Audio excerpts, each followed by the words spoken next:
enough, huh? That's good, Bob, right All there. right, she's all yours. Hi, I'm Bob Vila. Welcome home again. As you can see, we're digging a hole in our backyard. We have to put in a leaching pit for our septic system. More about that in a minute. Today, we're also getting together with Riley to continue building a new front entry for the house. Inside, we're still remodeling the bathroom, and we'll also get together with a landscape architect today. So stay with me. It's good to have you home again.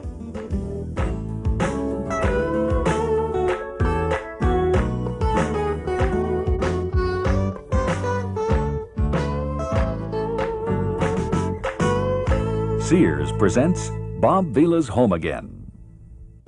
Jim Hallinan and crew are in charge of repairing our septic system. And Jim, with all this sandy soil here in Plymouth, Massachusetts, why did this fail? Well, over the years that the system's been in use, a lot of paper products and different things that have been broken down chemically have overfilled the tank. And when it's overfilled and not maintained properly, then the solids begin to go into the leach field itself, a leaching tank. And clogs everything up Exactly. so that it doesn't work. Right. And the solution then involves this gigantic affair Exactly. here. What you're doing is you're replacing the old leaching tank, leaching system with a new one. And this is essentially a leaching pit. Exactly. How will it work? Is it a question of overflow from the septic tank? Exactly. When the water rises in the tank itself, the excess water comes into this pit and drains down through the holes in the stone that you can see. So that you don't have a problem with the septic tank over there filling up and backing into the house. Exactly. That won't occur. Right. However, your budget for vacation this summer could go down the tubes. What's this costing us? This will be right around $2,500 when it's completed. Marvelous. Well, at least it'll all work well. It sure will. Thanks, Jim. Let's you. go around front and check in with Riley.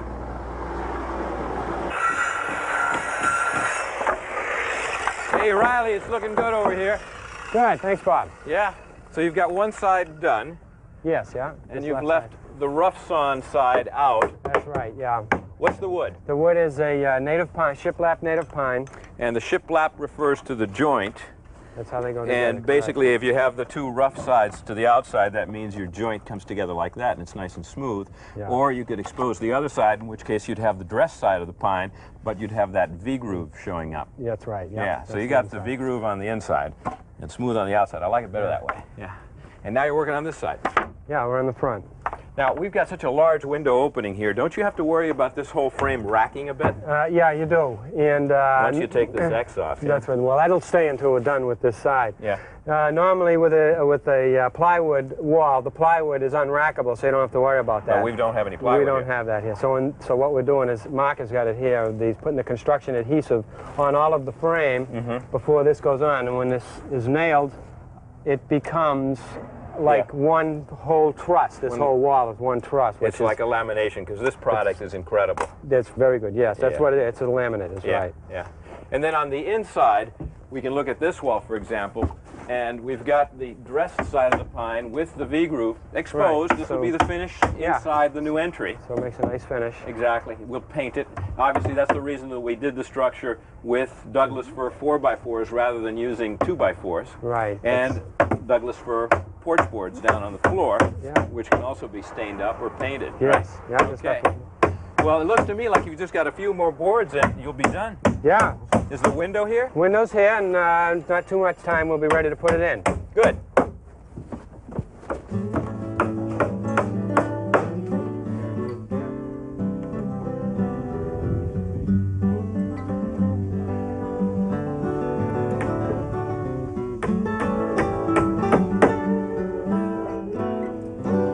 Okay, so you've got more of the panel adhesive on the window casing, and it's ready to go now, isn't it? Sure is. Now, this is a picture window. It's not thermal glass because we don't need it. This is unheated space.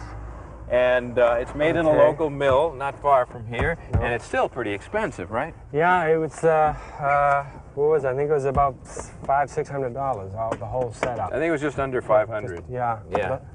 Not considering the installation. Okay, so now what do you look for? Now we want to get the stool level here first, which is, it's level right there. That's good. So we'll just nail both the bottoms. He doesn't have to raise it at all? No, it was right on. Well, good framing job. And you nail right through the casing. What size nails? This is 8-penny galvanized common. Okay. One on each.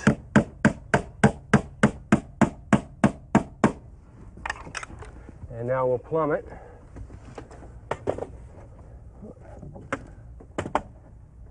And that's good and level right there, which makes sense if the stool's level. This is plumb. If the stool is level, that is plumb. That's right. Unless the thing is racked. So we're plumb, level, and square. It's square, exactly. We're all set. All right, Riley, so what's next now? The next thing is we'll finish nailing this off and then bring the pine around the corner, fill in the roof, and then we'll come out and trim the rake, fascia, and soffits, and then we'll be ready for our shingles on top. Good. Okay, now with the window in place and the roof almost sheathed, you can start to get an idea of what this is like. It's really unfinished space right now. There won't be any insulation. There'll just be paint right over the pine and right over the 4x4s and right up there on the ceiling. And it takes on the feeling of an old-fashioned New England mudroom or entryway. And Riley, Hi, Bob. can I get out just a minute without getting hit on the head? Sure. Okay. So you are in the midst of trimming. Yeah, we're ready to put the finishing touches on it. Yeah. Now those rafters really look good. Those 4x6 rafters look good from the inside. Good. And tell me, what's the board called that you're just putting on there? This is the soffit, and we'll put that on first. It's called the soffit. It's the flat board that goes on the underside of the rafters. Exactly. And you've beveled it so that it's a fit. That's right. And then we'll receive the fascia, be the next thing that goes on. And that just goes right over it. And we'll just put that right up there. That just nails right on. So 2 boards, and that's all the trim on this end of it. Now, do we have to go over the sheathing that's on the roof with plywood, or? No, what we've done is we've got a 7/8" thick board, so I've just got 7/8 or 1" roofing nails, which will not go through it. We're just going to put the roof right on top of it. And that's all that we need? Yeah. That's it. That's all it needs. That'll keep the weather out. Yeah. And then, of course, at some point we'll have to build a door for it. That I believe we're going to do back in the shop. Yeah, we'll have to design it too. Right. Okay, there's still lots of detail work to do, but right now we're going to break for some messages, and when we come back, we'll be back in the bathroom talking about the remodel in there, so stick around.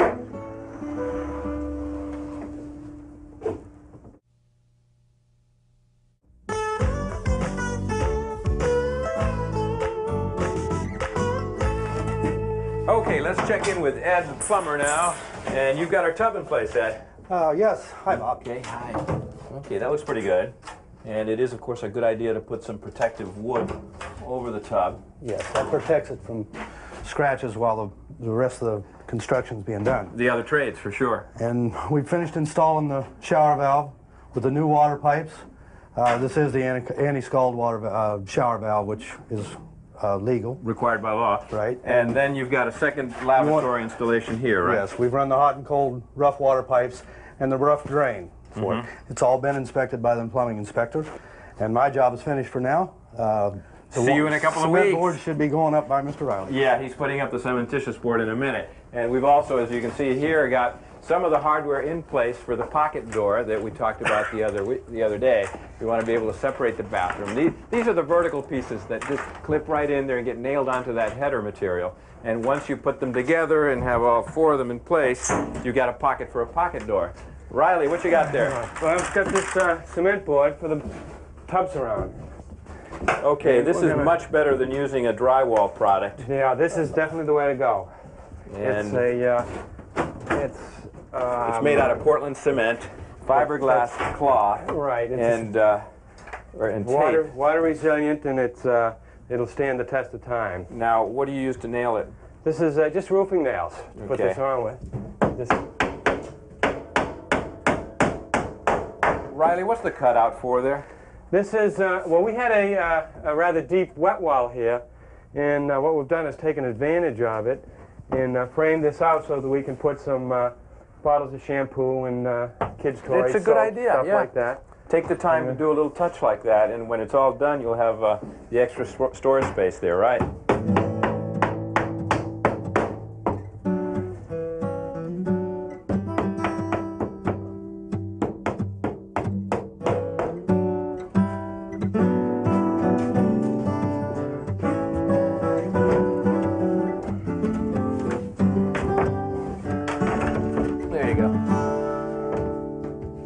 Stuff is heavy, I'll say that part. Yeah, but it's just like an old-fashioned mud job.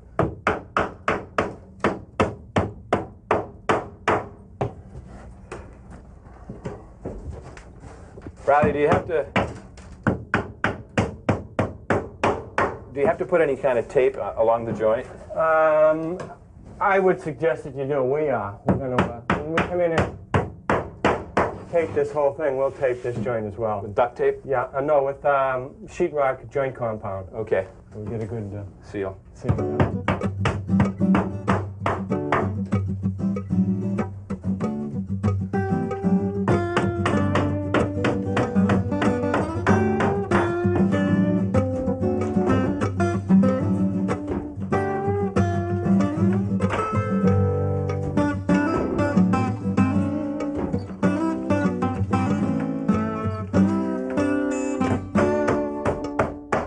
Good, Riley. Well, next thing on the agenda is to meet John Sears, a local landscape contractor who's going to give us some tips on how to deal with our front yard. First, some messages, though.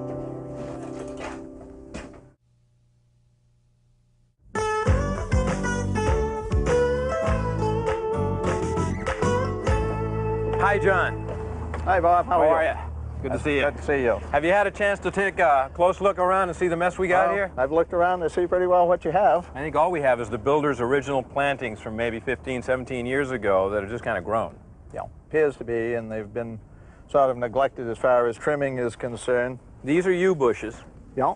and they do a great job of shading inside the house there. Well, they do a good job of shading, but I think that's one of the things that's kind of a deterrent here. It's a real problem, sure. We need to get something that is much lower than this to let a lot more light in the house. So we can salvage these. These are good plants. Can they be transplanted? Yeah, these are very easily transplanted. These are densiformis yews, and you've got some Hatfield yews over here. Those and over you've there? got a Rosa Sharon and a rhododendron, Yeah. and we can use those in other places. Now, the thing I was wondering about, if indeed they would transplant, is could we do some planting in place of this that would be maybe flowering perennials mixed with evergreens?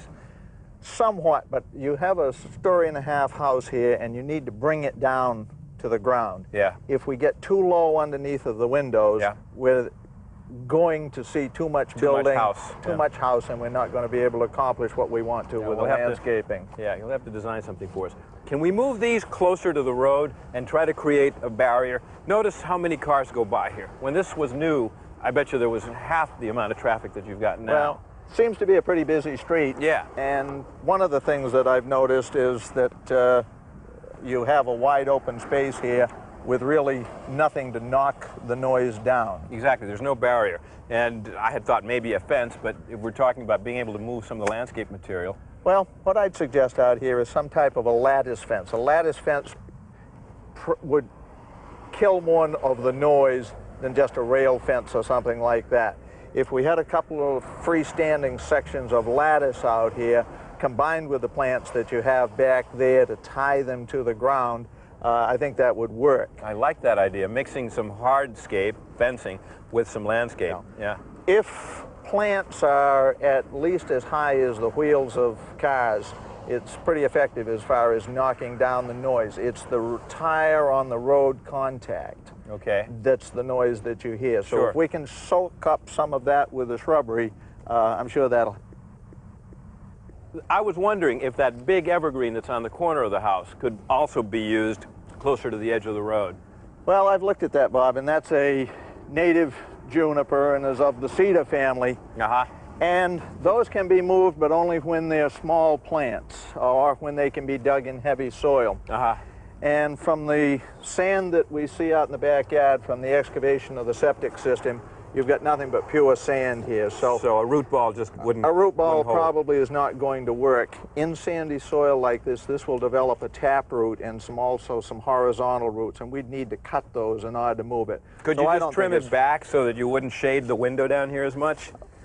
I think that if you're trying to replant the whole house, you do the whole house. Get rid of it. And that way, you're balancing one side of the house to the other. Otherwise, it's going to be very heavy on this side, and Yeah. it would open up the plant too much, and it wouldn't work. I hear you. It's a problem, though, because it's like the dark hole of Yeah. Calcutta in Well, there. what I'd suggest would be something tall on this corner. You have a story and a half, you have a tall downspout, you have your electric meter, Yeah. you have your chimney, and you need something that's tall to anchor this corner of the house, As well as camouflage some of the as stuff. well as hide and camouflage some of the other. Right. I'd also suggest doing something differently than these ties are doing on the ground. The timbers here, Yeah, that just accents the fact that the house is square. Right. And what we really need to do is to bring this corner of the house down to the ground. With the light meter and the chimney and this overhang, if we can put something on the corner of this house like a pyramid arborvitae, Really? something that is full and yet won't block your window. And then with that,